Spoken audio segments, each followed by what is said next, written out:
আমাদের অবস্থা এমনও দিন আছে যে না খায়া থাকে, একবেলা খাই আর একবেলা নাই।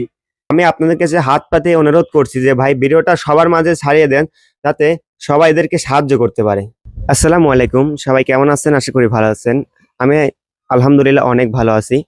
আজকে একটা বিষয় যে আমি যে বাড়িতে অবস্থান করছি, ভাই এবং ২টা বোনই আসলে প্রতিবন্ধী। তো এই বাড়িটা হচ্ছে একদন্ত চাষকিয়া মাদ্রাসার পাশে। তো আমাদের সাথে আসেন, তো ভাইদের সাথে একটু কথা বলি। আসসালামু আলাইকুম ভাইজান, কেমন আছেন? ওয়ালাইকুম সালাম, আলহামদুলিল্লাহ ভালো আছে। আপনি কেমন আছেন? জি আলহামদুলিল্লাহ ভালো আছি। তো এই সেই বাড়ি যে ভাই এবং ২টা বোন আসলে প্রতিবন্ধী। তো এর বাপজান ছিল মসজিদের মুয়াজ্জিম, সে অনেক আগে মারা গেছে। তো আসলে মানুষ এতটা অসহায় না হলে কিন্তু মানুষের কাছে হাতটা পাতে না ভাই। তো ভাই আসলে আপনাদেরকে কি দিলে আপনারা ওইটা দিয়ে ইনকাম করে খেতে পারবেন? লিখে একটা মেশিন যদি দেয় তাহলে আমি একটু ইনকাম করতে পারি। আসলে ভাই ঠিকমতো বসতে পারে না এবং হাঁটতে পারে না, বসলে উঠতে পারে না। তো ভাইয়ের একটা সেলাই মেশিন আছে, তখন সেখানে কাজ করে। তো সেলাই মেশিনটা একজন ওনাকে দিয়েছে। কিন্তু আপনারা যদি কিছু তাকে একটা সেলাই মেশিন কিছু দিতে পারেন, তো সেটা ধরে ভাই ইনকাম করতে পারবে। তো ভাই এখন আপনাদের অবস্থা কিরকম? আমাদের অবস্থা এমনও দিন আছে যে না খায়া থাকে, একবেলা খাই আর একবেলা নাই। এই মানে যে অবস্থা খারাপের দিক। কামাইলে কোনো লোক নাই, ভালো একটা লোক নাই যে আমাকে কামাই করে খাওয়াবে। আপনারা অনেক, অনেক বড়, বড় বাড়িতে থাকেন। আপনাদের কোনো খাবারের টেনশন নাই। আপনার দিনে হাত খরচ করেন ৫,০০০ ৳১০,০০০।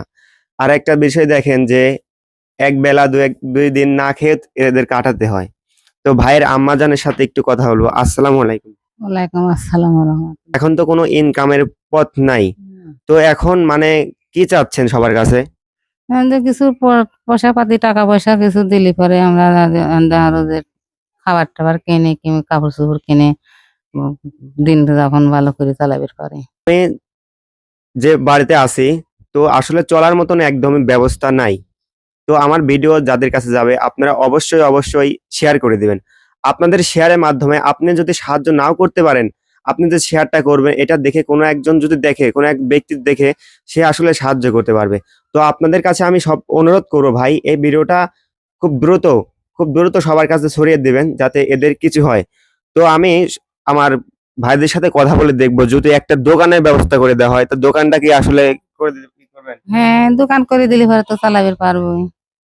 তো আপনারা যদি এদেরকে একটা দোকানের ব্যবস্থা করে দেন, একটা দোকানে দিতে হয়তো ২০-২৫ হাজার টাকা লাগবে। ২৫,০০০ টাকা যদি এদেরকে দেয়া হয়, তো ইনশাআল্লাহ এরা আস্তে, আস্তে সেই দোকানটা দিয়ে সংসারটা চালাতে পারবে।